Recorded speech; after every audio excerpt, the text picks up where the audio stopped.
इन्हीं लोगों से पूछ लीजिए, 18,000 तो केवल एएनएम और जीएन की नियुक्ति हमने की।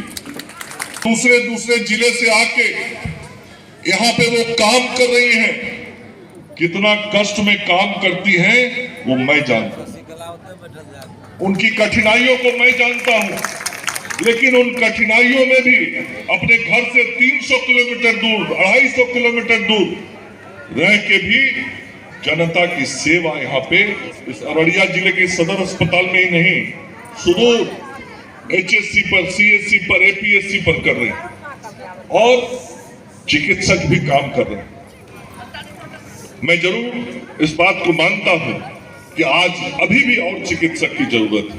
मैं आया तो मैंने धीरे से सुना, लैब टेक्नीशियन चाहिए, बिल्कुल चाहिए, मैं भी मानता हूं कि चाहिए, और मैं मानता हूं इसीलिए मैंने 2021 में 1450 लैब टेक्नीशियन की बहाली की थी, और मैं मानता ही हूं, जानता ही हूं, इसीलिए अभी 15 दिन पहले 2969 और लैब टेक्नीशियन की नियुक्ति के लिए बीटीएससी में अधियाचना भेज दिया है। अगले 3-4 महीना में 2969 लैब टेक्नीशियन और नियुक्त होंगे और कुल मिला के 17,500 नियुक्ति का कागज मैंने भेज दिया है। ये 17,500 नियुक्ति अगले 3 से 4 महीने के अंदर पूर्ण हो जाएगी।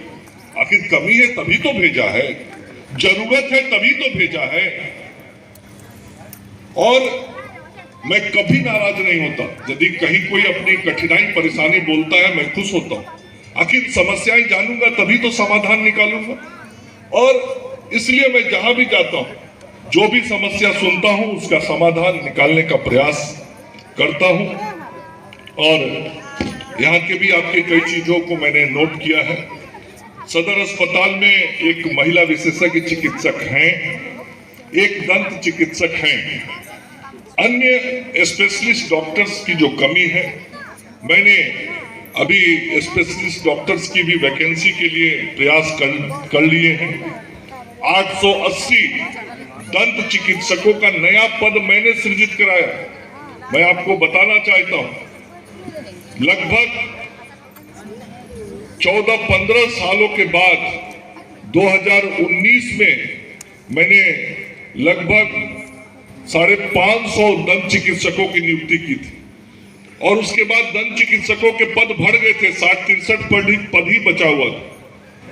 मैंने निर्णय लिया अभी दोबारा जब मैं मंत्री बना कि बिहार में जो आबादी बढ़ी है तो और दंत चिकित्सकों की आवश्यकता है, और आदरणीय मुख्यमंत्री जी नीतीश कुमार जी से बातचीत करके कैबिनेट से 880 और डेंटिस्ट का नया पद मैंने सृजित कराया, और उसकी बहाली के लिए भी बीटीएससी में कागज मैंने भेज दिया। तो हर चीज पे नजर है। जो हमारे अन्य प्रकार के टेक्नीशियन, सपोर्टिव स्टाफ चाहिए, उनके लिए भी नियुक्ति की प्रक्रिया हम कर रहे हैं। जो हमने कहा कि 17,500 नियुक्ति हमने निकाली। मैं आप सब लोगों को इतना जरूर आश्वस्त करना चाहता हूं कि आज जो व्यवस्था बदल रही है वो व्यवस्था तभी बदल रही है जब डबल इंजन की सरकार। यदि डबल इंजन की सरकार ना होती तो ये व्यवस्थाएं 2005 के पहले वाली जो थी वैसे ही दिखाई पड़ती। इसलिए आप यदि चाहते हैं, मैं जनता से कह रहा हूं, सेवक के नाते कह रहा हूं, आप यदि चाहते हैं कि ये व्यवस्था इसी तरीके से बदलती रहे, ये दवाइयां यदि आज 350 मिल रही हैं तो कल 450 मिले, आज यदि ऐसा एक बिल्डिंग अस्पताल बना है तो कल इस जिले में 4 और बने, आज यदि 25 डॉक्टर आए हैं तो कल 50 डॉक्टर और आए। मैंने यदि 18,000 नर्सों की नियुक्ति की थी तो 30,000 नर्सों की और नियुक्ति करूं। ये यदि आप चाहते हैं कि ये व्यवस्था इसी तरीके से बदलता रहे तो ये मंच पर जो बैठे हुए लोग हैं इनको यही रखना पड़ेगा, इनको नहीं बदलना होगा। इनको यदि बदल दीजिएगा तो फिर वो वाला व्यवस्था आ जाएगा।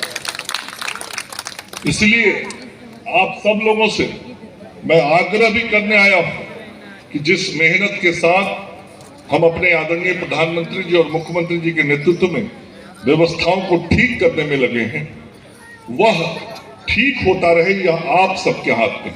ठीक कहा प्रदीप जी ने, यह सरकार है और जो सरकार है वह जनता की सरकार होती है। आप मालिक हैं, इसलिए आपने ही अवसर दिया तभी ये हुआ है। आप यदि नए अवसर दिए होते तो चाह के भी हम नहीं कर पाते। यहाँ आयुष चिकित्सक होंगे, लगभग इस बिहार में 26 साल के बाद आयुष चिकित्सकों की नियुक्ति किसी ने करवाई तो उसका नाम नीतीश कुमार और मंगल पांडे। 2901 चिकित्सकों की नियुक्ति अभी हुई 7 महीना पे, 6 महीना पे। तो ये नियुक्तियां होते रहे, और नियुक्ति होने से क्या होता है, लोगों को सुविधा मिलती है।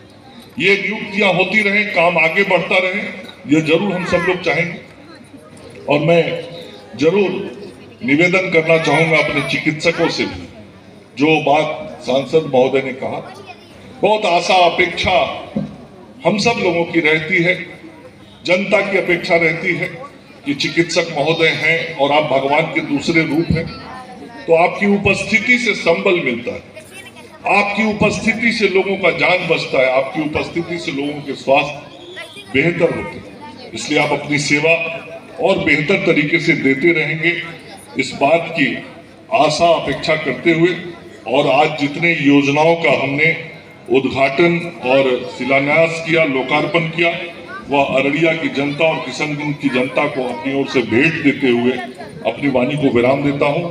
जय हिंद, जय भारत, नमस्कार।